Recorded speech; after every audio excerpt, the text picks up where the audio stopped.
that's a big part of the film, is this guy learning to open himself up to family and other people and love, and not just being all about work and job and money. And I think that's a lesson that we probably all, in some way, shape, or form, could learn.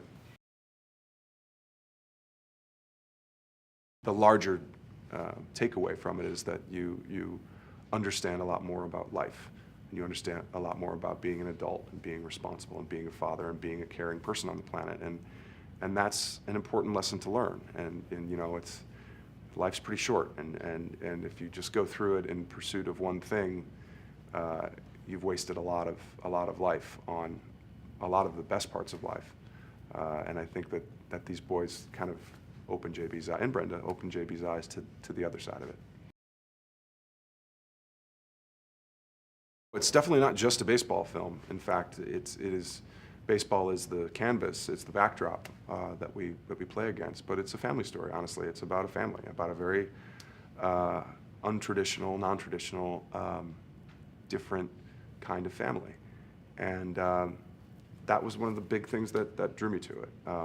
You know, my day job, I don't play the best example of a family man either, and this was very different from that, and I appreciated the opportunity to get to play that other side, and it's, as I mentioned, baseball is very important to me, but also kind of representing something that families can go see and experience and hopefully like is also important to me. Well, when I knew that Mark and Gordon were producing the film, I immediately looked up what they've done. And you mentioned Miracle and Rookie and you know, Invincible, these films that I love. I love sports movies. I'm that guy. But I love that they're based on true stories, that there's something that you can look to and be inspired personally. JB's agency is a small agency, and he has some very good clients, but he doesn't have the numbers that the larger agencies have, and that can really, you know, basically pay his bills. And he's having a hard time doing that, and he's realizing that there's a ticking clock, like a mortgage or several mortgages that are informing him his day-to-day business. He's got to get clients. I mean, that's what agents do. They sign clients, they make deals, and they get a percentage. And if you don't have clients, you don't have deals, you don't have a percentage. 10% of nothing is nothing.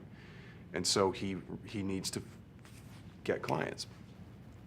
He realizes that he's fighting against this monolithic larger agency, and realizes maybe there's another way to do it. There's another way to get in on the ground floor of something.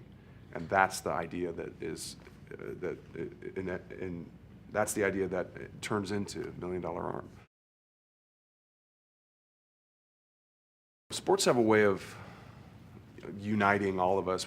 Most of us have had some sort of experience with either playing a sport or being a fan of a sport or something in that realm.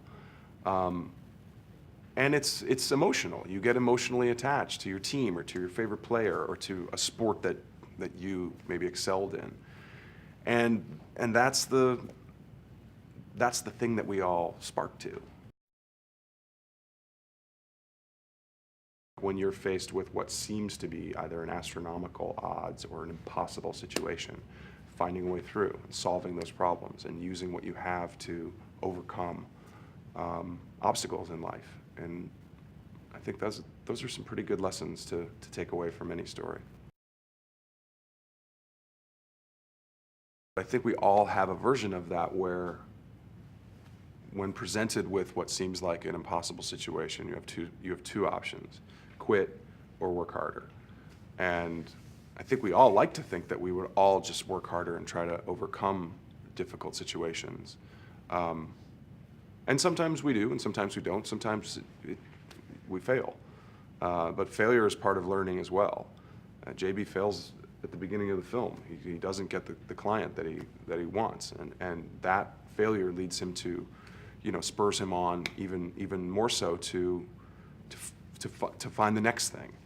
And that's an important lesson to, like, if it's something that you're passionate about, you need to keep trying.